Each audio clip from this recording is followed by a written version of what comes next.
สวัสดีทุกท่านทีมงานก็พร้อมลุยกันเต็มที่เลยพี่น้องเอ้ยโอ้ตะเป็ดขุดลึกเลยเดี๋ยวสิเอาตัดออกอย่างน้อยเนาะท่อมันยาวพอเนาะเดี๋ยวสิเอาลูกหมูกันตะนุเอาลูกหมูก่อนตะหนูไปเอาลูกหมูก่อน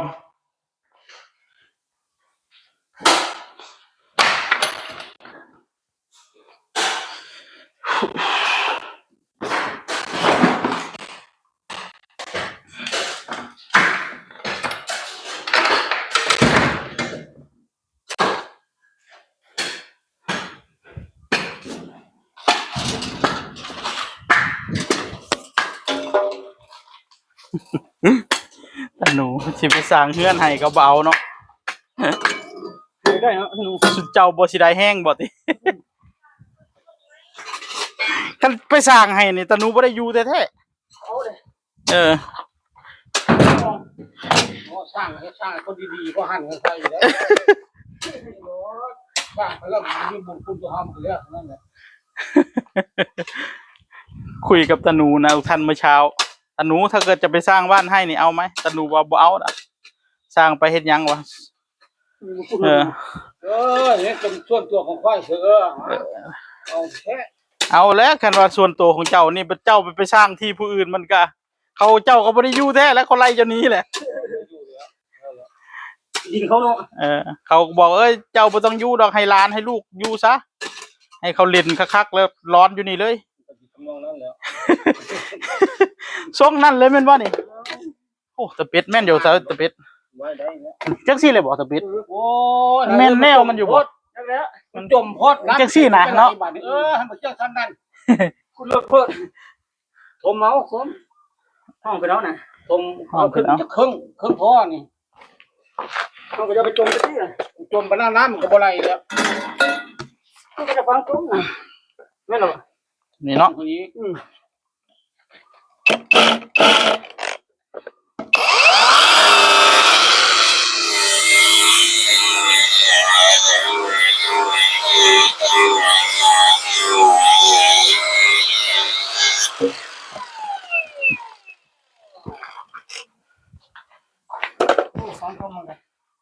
น้ำมันก็บ่ไหลแล้วบ่ไหล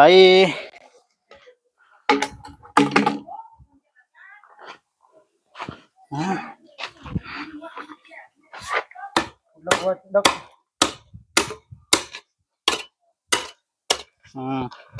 โอเคเนาะมันแห้งหลายบ่วะตะเป็ดแห้งมันเหลือแม่นบ่เล่นยางเลิกเลยว่าสิเลียวเนาะบ่ได้เลียซะไอ้ทำไม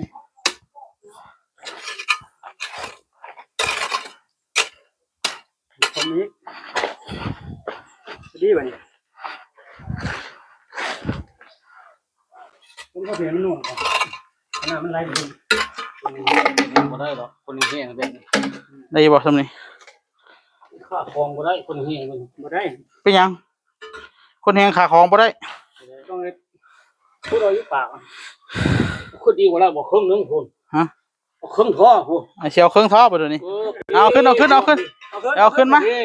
อามาคนเดียวเท่านั้นก็ได้น้ำมันก็ไหลตัวออกเลยบัดนี้เดือแล้วเหี่ยวใส่เบิ่งน่ะเดี๋ยวเฮ็ดแล้วเลยลองเหี่ยวเบิ่งเด้อตะหนูเด้อน้ำมันไหลอยู่บ่เหี่ยวใส่ท่อมันไหลเอาพุ่นเสือกับผู้เบาอันข้อหีนี่แหละพุ่นบ่เคยข้อเทื่อฮะที่ตะโคยบ่ใช่อย่าเว้าอย่าเว้าปูคันจะเว้านะปากโลด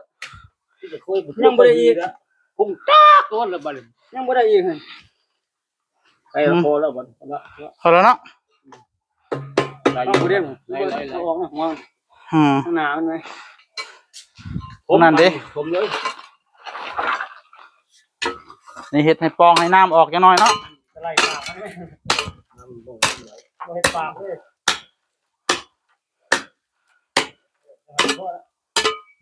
มันก็มีคนแรงพุ่งแล้วตรงนี้ดิปลายนี่ดิเอาแบบนั้นเลยเนาะคือเดียวคุดบ่นะเอาจังหน่อย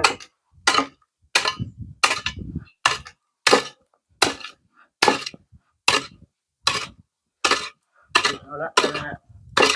พอแล้วไปใส่แต่บ่ไหนมันดูได้บ่อะไรหนามากเต็มนี่ก็เงือกเลย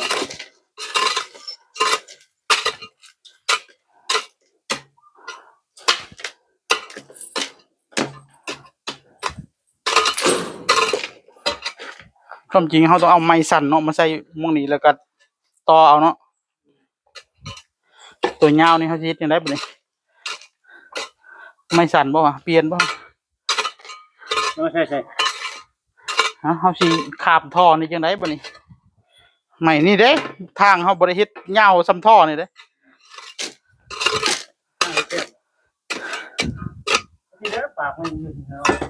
ไม่เอาใส่ถุงนั่นแหละใส่ทงมันก็บ่ซ้ำกันตัว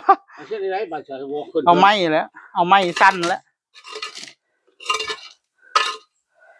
เอาไม้จุใส่ตัวนี้จุใส่นี่พ่อแล้วก็อีกตัวนึงก็จุนี่ไปพุ่นไปตั้งตัวนั้นก็จุไปพุ่นเวลาปูนมามันก็เข้ามันพอดี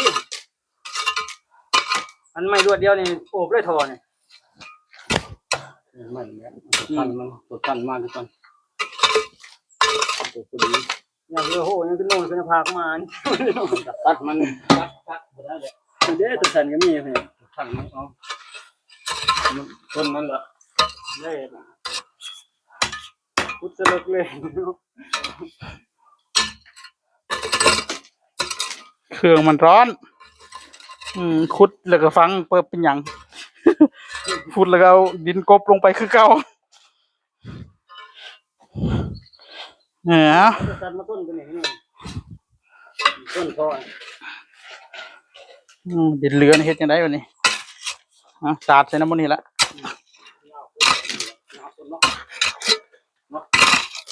เงาโพเจอได้นี่ก็ได้นี่ละนี่ตัวนี่อันดีทางต้นแตกขึ้นไหมไม่รู้ฮะเนี่ยทางแตกขึ้นไหมนั่นแหละนี่ระวังนี่เนาะมันสั่นละไม่อีกตัวนึงกันตัวนี้กันพอดี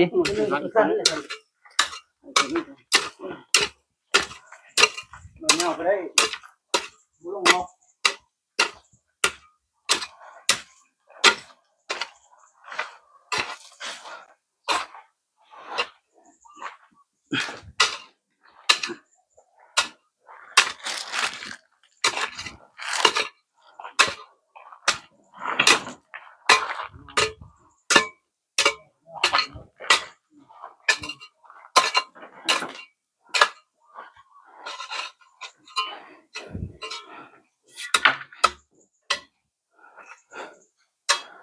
ทางยางพี่น้องเอ้ย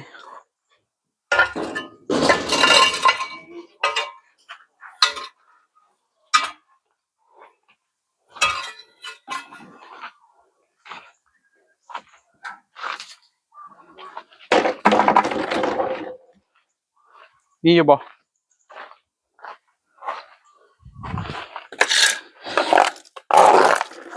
มองเราเยอะแยะได้มาเราอยู่นี่เราแล้วก็ต้องได้เก็บมันบ่นี่ดึกเสียนี่ก่อน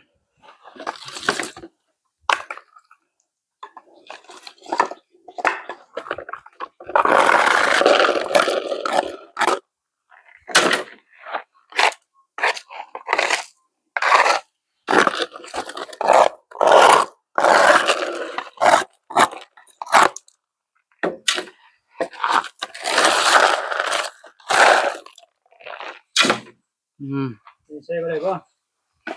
ได้ตอนนั้นก็ได้คันมันพอดีก็เอารถอย่ามาเหงาโพดหักเอา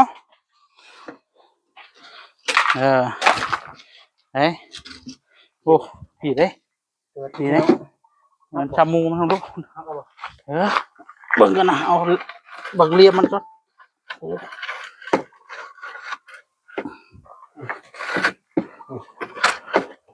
มาเถอะหน่อยเนี่ยเนาะนี่ดีนะมาเถอะนะตัวนี้ก็ได้นะตัดเอาเนาะเจอหัวมันขึ้น อืม นี่เนาะ หรือว่าแนวนี้วะ เงาเกินนี่ตัดตัวนี้ละดีเลยนี่ เดี๋ยวค่อยชี้ลงมาเอาตัวนี้นะนี่โอ้แล้วนี่ ไป ก็ ไหน ได้ ฮะตัวนั้นน่ะ ตัวน้ำเจ้าจะต่อแล้วคุณ เป็ดว่าตัวใดก็ตัวนั้นนะ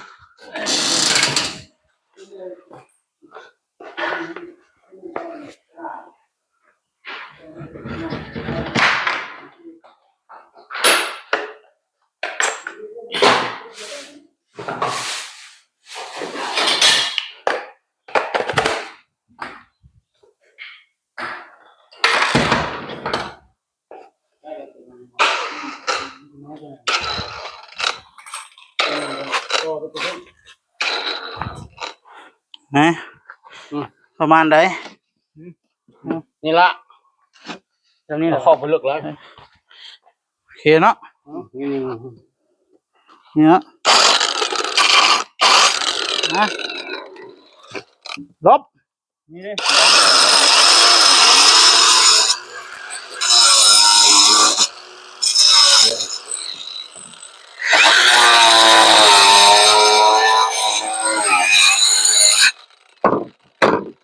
มาอะไร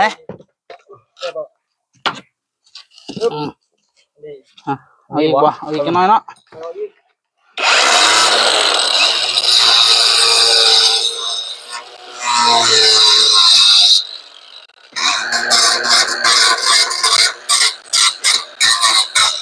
เอาลองดู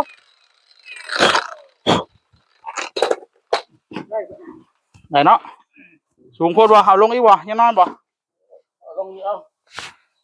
หน่อย แต่หนูลองเบิ่งดู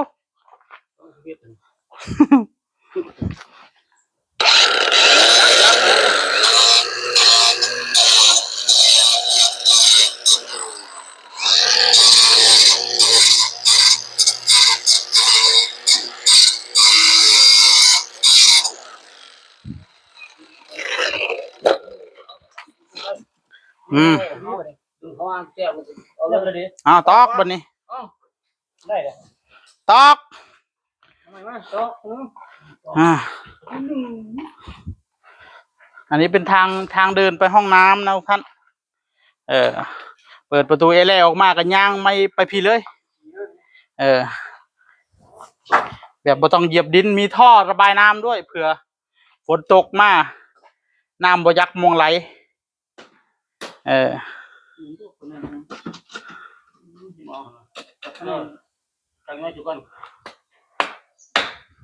ทางเดินไปห้องน้ำมีท่ออย่างดีทุกท่าน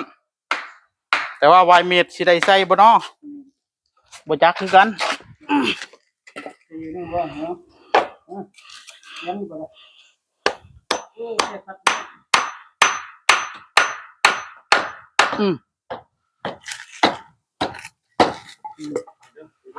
ไม่จ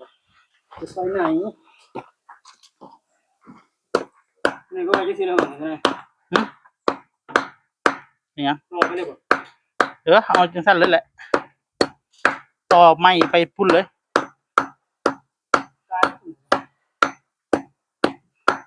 เขาก็เอาไม้อันไม้แล้วเอาไม้ตัวไม้ก็ได้ตัวเอาตัวไม้ก็ได้ตัวยาวนี่เขาเบาเอาเบาระวังถึงห้องน้ำเลยเนาะคุณหนูเนาะ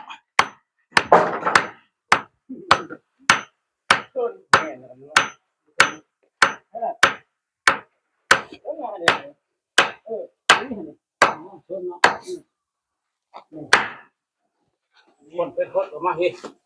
ต้องเฮ้ยนี่ดิ ตัวยาวกว่านี้บ่มีบ่คือเทิร์นเถอะล่ะ ทุนเนาะ เอาตัวไม้ก็ได้นะตัวไม้ก็มีเยอะแยะนะเอาตัวที่มันพอดีซะ เอามา เอาเกินหน่อยนึงก็ได้เอามาซ่อนกันเอาอยู่นี่มันกระเทิน เดี๋ยวตัวนี้มันขอคน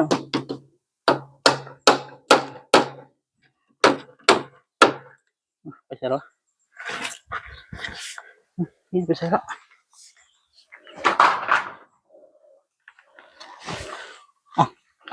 รถออกไปใส่แล้วตะปูกันตอกออกแล้วมันเฮียไปใช้ปุ๊ คุณหนูนี่ดอกนั่นเลย โอ้โธ่เหยียบมวนขนาดนี้ เอ เลย อคุณหนูเหยียบรถเหยียบเลยเบิ่งเอาแหละ ฮะเดี๋ยวเขากับสิเทปูนโอบมันอยู่ตรงเนาะไว้นี่ซะ เอาได้บ่เนี่ย ได้บ่ เอาสักนิดก็เอาละนี่ได้บ่เนาะ ได้บ่เอาเลยเนาะ ได้ น้ำเนาะ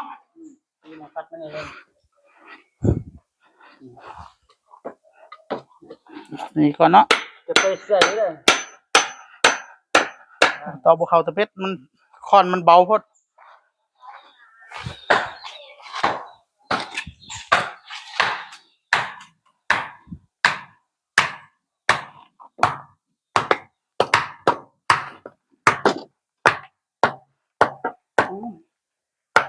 เนี่ยมันเป็น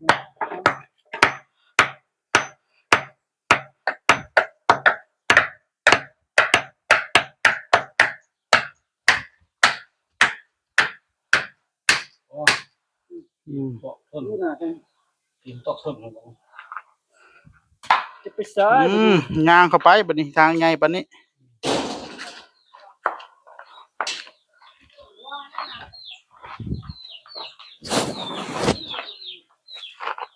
ตอกเข้านี่บ่ละกัน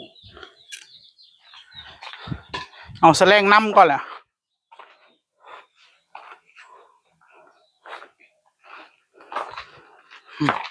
ตอกเข้าบ่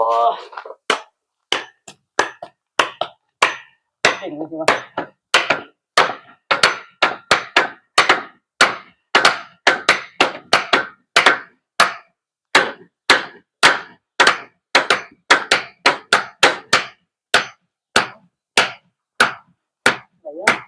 ได้รับน้ำหนักกระโดดทั้ง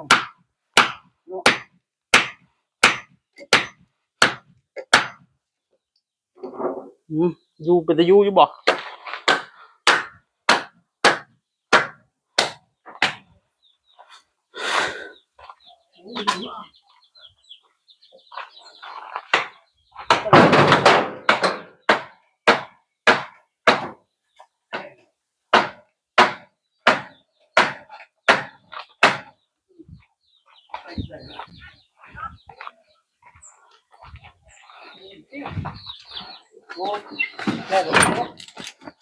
เฮ็ดได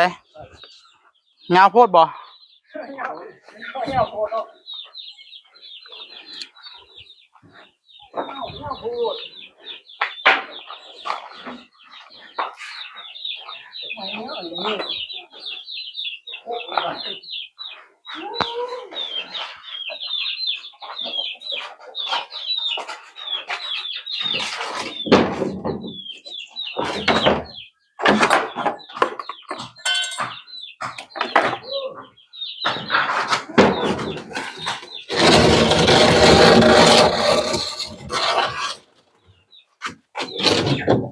กันไว้ก่อนทุกท่านเดี๋ยว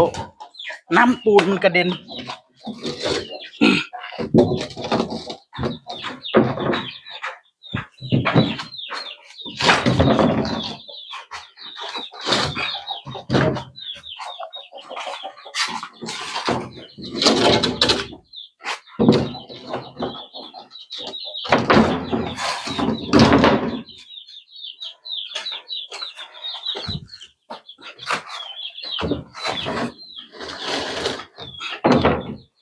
โ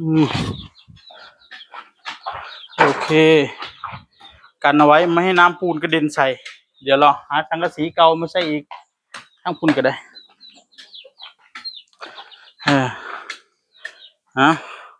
นี่ทางเดินไปห้องน้ำใหญ่เลยพี่น้องเอ้ยอลังการเลยวันนี้